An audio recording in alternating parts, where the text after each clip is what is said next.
Baylor Bears get the big win over West Virginia University Mountaineers. I'll tell you what, you heard real heartbreak whenever the guy got sacked or a guy got tackled inbounds to end that game there. I actually said, oh, no, like while it was happening. And I thought there was going to be certainly some Baylor fans that were going to come after me for being a homer. And there was earlier in the game.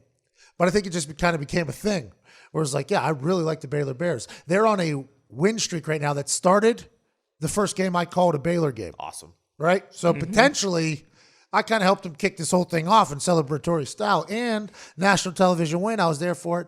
I like that Baylor Bears team. They're very good. Also like the West Virginia Mountaineers team. I wanted to get a little bit more shout outs to old teammates and old players. I tried my best.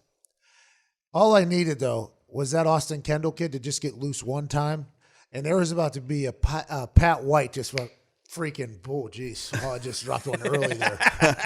Boom, boom, boom, boom, boom, boom, boom, boom, boom, boom, boom. Pat White drop. Steve Slayton. I was going to give all the boys a shout out. All the guys that used to hang out literally in living rooms around Morgantown, having a great time, celebrating the hell out of life while dominating everybody.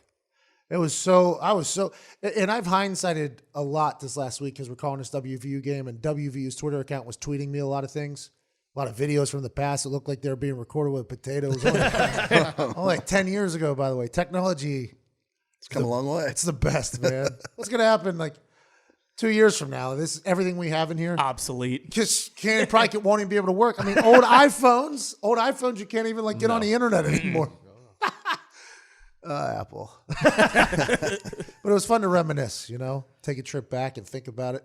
Just how lucky I was to be on that team that I was on. Now, granted, I feel like I contributed a little bit, but I should have taken that more serious. And I think our whole entire team would have said that. But if we would have, would we have been as good? Nah. I mean, we were a team that whenever we played Georgia in the Sugar Bowl, they have like these bowl events leading up to the game. And everybody thought we were going to get killed by Georgia. In Georgia, the Sugar Bowl was in Atlanta because of Katrina. So they moved it out of New Orleans where it normally was into Georgia or into Atlanta playing Georgia. So we're walking down the street. We're all freshmen, by the way. Most of our team was freshmen. We had older guys who were on the team. Dan Moses, Lorello, some other guys. Jeff Noshel. Oh, man, I should know their names. I see their face right now. A lot of lippers in that group, by the way. A lot of big-time chaw dogs in that group there. But we were freshmen, basically. And we had police escorts to wherever we wanted to go, right, in these buses. We just had a curfew at like midnight or 12:30, whatever it was. And if you are late, you will walk your ass all 2,000 miles back to the Rich Rod. So we would have these buses that had like police escorts and things like that. And we would go to these bowl events that they had. And this one was like a dinner. And we were all in kind of like this open area. And we look over and those Georgia Bulldogs kids, they were eating salads and drinking water and stuff. We had like literally just dozens of wings and pitchers of beer everywhere. And we're all a bunch of 18, 19-year-old kids, basically. Coaches when there was just like a players thing. Like we just ended up in the same area. We're just hammering beers. And we look over. We're like, oh, those are the guys we're playing against? Oh, that's good. We probably shouldn't be here. While they're heading back to the hotel or whatever to go to sleep, it's probably like 10:30 or something like that. We're getting on our bus that has police escorts to take us to Bankhead? No, Buckhead. Buckhead, yeah. Buckhead. Bankhead's where T.I. and them were. Right. Right, we didn't go there. Maybe, I don't know. We could have. But Buckhead we went to, which is like this strip of bars. We had a good time. All the stars, too. It's not just like the guys that are just like, we're talking like Steve was in there with us. Like Pat was hanging out with us. I mean, it was just like we were a team that had a good time. And then we went out there and just beat the hell out of them right in front of all their fans. It was all the dog pounds, all the sad dog down there for the Georgia Bulldogs. And then we ran a fake punt with Phil Brady to win it. And that was before I was even punting, by the way. So I didn't even know how to punt at that point. And we won 38-35, I think. Oh, boy, I'm tired. And that was a deep dive, if that is the score. But it was an awesome time to kind of look back on that whole thing and just think about how now that we get a chance to meet these college teams, I get a chance to go in and interview these coaches and see their facilities and see how they operate. I don't think you could technically live how we were living back then, but there ain't one team that did it like we did it. And I don't know, like that, what's that college football show, Blue Mountain? Blue Mountain State, yeah. I think potentially a writer of that show was friends with somebody who was in our crew. Like, I think there's a chance that somebody was with our team on numerous occasions. Like, you should see how this team that's ranked top 10 handles things. They are just a hardworking group. They're in the gym at like 6 a.m. every single morning, just busting their ass, puking all over the field while running sprints. Just Mike Barwis, who's one of the most ruthless, savage strength coaches of all time, going through his workouts. And then that night, like literally like 20, 30 of us all hanging out together every night, basically. It was just like, it was an incredible time. And I think when you're in those types of moments, you don't enjoy them enough. Like, I would assume this fall that we're having right now, like in 2 years from now or whatever, maybe 5 years from now, 10 years from now, we'll look back on this fall and be like, man, what a wild ride that was. You know, when you're hopping off planes, hopping on planes within 3 hours to go to two very different parts of the country.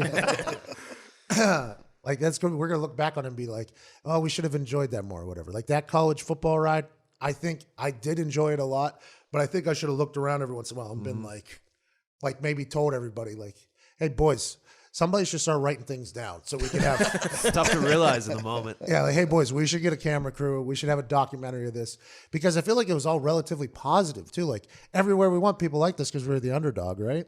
So whenever you go into other places, if like teams didn't have a deep hatred for us because we were so new. So like, we would go to places and people just wanted to go see Pat and Steve. Like, so we would fill up stadiums. Like, I go to these Thursday night games. There hasn't been one filled up yet, right? There hasn't been one stadium. I don't remember many college. Now, granted, we tend to only remember like the bigger things, I guess. That's kind of the way it goes. But I don't remember on numerous occasions in my 4 seasons of playing just walking into empty stadiums, even if it was a away game, because everybody had that NCAA game and they played as Pat and Steve because Pat and Steve were the cheat code on that game. And I think everybody was like, it was almost like the Heatles that LeBron said when people wanted to come, they wanted to come watch. It was awesome, man. It was just like, that was a cool thing to look back on and say, you know what? I was pretty lucky to be there. I was pretty lucky to be a part of that. I'm honored to be a part of that. And they need to retire Pat White's number. And I said that right to the athletic director's face yesterday.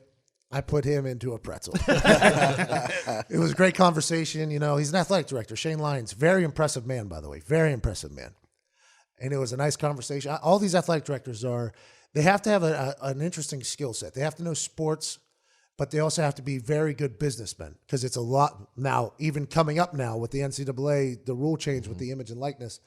You got to be a very sound businessman as well. And I'm assuming there's a lot that aren't. But if you want to succeed in the athletic director role, you have to be a sound businessman. You have to know sports, and you have to be able to politic. There's a lot of politicking going on to get you either on TV or get you a bigger deal with a league or a shoe company or something like that. There's a lot of politicking. So we have this great conversation. He's a big man too. I was in my cowboy boots, so I'm like 6'4".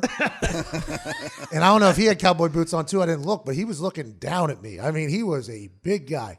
Great handshake. We're having this cool conversation. You know, I'm asking about Neil Brown. I even used it in the open. I was like, I literally just got done talking to the athletic director, Shane Lyons. He said as soon as he talked to Neil Brown, it was on site. He knew this guy is a good guy. I think so too, by the way. I think Neil Brown's going to turn around that West Virginia program. And if you're listening nationwide or worldwide, like, I'm sorry, I think we gave you 4 really good shows. This one's just story time about West Virginia Mountaineers. It's Friday. Like, get over it. So I said that. This is great inside stuff. Yeah, yes. I didn't have that in my life. Yeah, so he is. He's standing up there, and it's probably like 3 minutes before we go live or whatever. You know, Adam with the mustache looks incredible. Matt with the glasses. Molly is Veronica Corningstone. I mean, it was awesome. I'm happy we did that. By the way, I heard there may or may not have been a couple corpos not excited or thrilled about it, but I loved it. I mean, that was a layup, by the way, and we're not the only ones that did it. There's other people that did it. But boy, I'm really happy that Matt Hasselbeck was able to not take himself too seriously and do that. Because Hasselbeck, very professional guy, 18-year NFL quarterback. Yeah. You're not going to see a lot of 18-year NFL quarterbacks do that. So I was very thankful for that. And Adam and me should think about keeping that mustache. Oh, it looked so good. That's what I told him. It looked incredible. It's like, hey, man, if you're not shaving that. Like, this is you now. Like, hey, Adam, welcome to the new you, bub. And Molly might as well have been Veronica Corningstone. She looked really good. She might as well have been Veronica Corningstone. But I'm talking to the Shane Lyons guy right before, great athletic director, very impressive man. Right before we go live, and we have this like 10-minute conversation.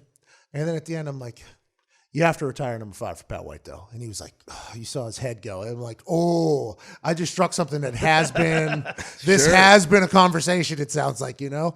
And in those moments, I could see how some people might feel awkward or whatever. Boy, do I live for those moments right there. Because now I'm getting a chance to hear a conversation that has happened behind closed doors that I wouldn't have got to hear about. Because now he's going to be like, well, our criteria to retire numbers is very difficult. You have to be in the College Football Hall of Fame. And all these rules were created before he got in there, right? So I'm assuming that they've had to look at the criteria like, all right, how the hell do we get these people to stop saying it? And, and he's like, oh, the West Virginia criteria to retire a number is like, I guess, incredibly difficult. So he said, it's something that we're definitely going to look at, though, or stuff like that. Like, he gave me like that entire answer. And he like shook my hand and left after that. And I was like, I wonder how that guy feels how that interaction went. You know, because I left him on the way out, like with yeah, you were one of the main drivers of us having to dive into this. It's like, well, I think it's the right thing to do. There's been other great players at West Virginia. I think Major Harris, great football player. Those who got to watch him way back in the day, he was electric. He was lightning in a bottle. But Pat White literally brought West Virginia to relevance. Literally. Won 4 straight bowl games. Ain't nobody do that. 5 if you count the Senior Bowl. He was the cheat code on the NCAA game. We were selling out stadiums everywhere. We were on Thursday night primetime television before the NFL, and we had a placard in our facility that said ESPN's most watched game or something like that. Was it one of our Thursday night games that Pat White probably ran for 700 yards or something like that. He just became a part of pop culture for a lot of people. He just so happened to be playing at the same exact time as Tim Tebow, who was in the SEC, who did nothing but everything right. And the SEC obviously gets a much bigger push than the Big East at the time, even though all we did was slaughter SEC teams when we played them. I wish we would have had a chance to play Florida one time so you could see Pat versus Tim, just because they're 2 very different players, very, very different players, but 2 incredible leaders. And we would all want a war for Pat White. And it almost happened on numerous occasions. I mean, that is something that almost happened in clubs, both in Morgantown and out of Morgantown. I mean, that is something that we would do. And he was a dude you'd want to be friends with. Like that for me, that was the big thing. I was very lucky to get to hang out with him a lot. I was very lucky to get him watch. And he didn't get paid out. And I think that is why I have such this affinity for NCAA players getting paid and making money. Because I watch Pat and Steve and Owen and Darius Renaud, and you go through the entire group. Reed Williams, that redheaded son bitch. I mean, you just look at that entire crew that I was so lucky to be on a team. Noel Devine came in, did some real good stuff. Jock Sanders, another player that doesn't get talked about.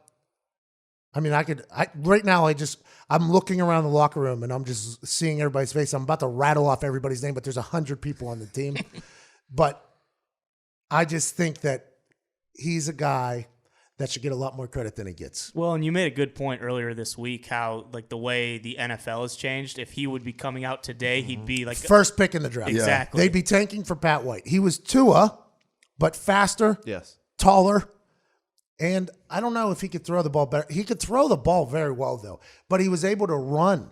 So it's like if he could kill you with his legs, he didn't have to just pick you apart with his arms. And he could kill everybody with their legs. Now, granted, we would run into a fast team every once in a while that would be able to get penetration and would stop our zone. And Pat would have to run or throw the ball, and he'd be able to. It was just like we lost some big games. My fault. But we didn't lose much. We only lost I don't know. I think it was a very small number of games. And if you win 4 straight bowl games, 5 if you count the Senior Bowl, I think that is an impressive run. And I think Pat White deserves a lot more credit and respect than he gets.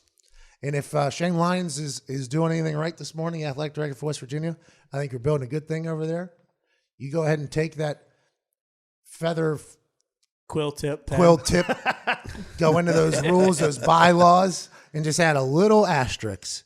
And it says, unless the guy completely changed our entire university. And then even right in there, #retire5 if you would like to. Pat White rule. It's the Pat White asterisk that you put with the quill of the pen and just put ink right on there. Here That's we what go. I say. Maybe the criteria should be updated a little bit because I'm sure when Sounds that like stuff it. was made, the business was not as big as it is now or became whenever Pat and Steve were there and changed the game. And I would assume that if you put Pat into the retirer's number, like that ceremony, our senior night was against USF, the Bulls, and it was a blizzard. And it was a whiteout. Not because of the snow. The whiteout was happening for Pat White. Everybody in the stadium wore white because of Pat White. Now, granted, that could be construed as a bit racist. But it was because his last name. And there was, they drew 5 in the snow on the field before the game. I mean, the guy was just, he was everything. And he was as good in the locker room as he was on the field. So I think they should do that. And then, by the way, once you get that done, I got some more names that deserve it too. The runaway beer truck should be retired just strictly because of his legendary status. Owen Schmidt was just an animal. Steve Slayton, go ahead and give him one too. It's just that team, and it kind of got forgotten about because 2 coaching staffs, Coach Stu, rest in peace, and then Dana Holgerson started building his own legacy and wanted to build his own remembrance, and he did well with Tavon Austin, Geno Smith, and them. And after meeting Dana, it makes a lot more sense now how it was all handled. He's just a ball guy. Like, he doesn't care about anything else. He's like, I just want to coach and have a good team. So for us, I think it would be smart to retire Pat White's number. I do. And that's all I could think about all week is how I was going to sneak it into the game. And how many feathers I could ruffle, you know what I mean? I'll be excited to see. By the way, that Sugar Bowl 2006, it was 38-35, and ESPN ranked it as the number 6 best college bowl game during the BCS era. 38-35? Yep. Won by how much? 3. Huh. Never hear about that from one. First BCS win ever. That rarely gets mentioned. No, I'm joking. It was in the first half, so I guess that's why. Well, the other kicks that I get blamed were in the first quarter. So, maybe a little respect.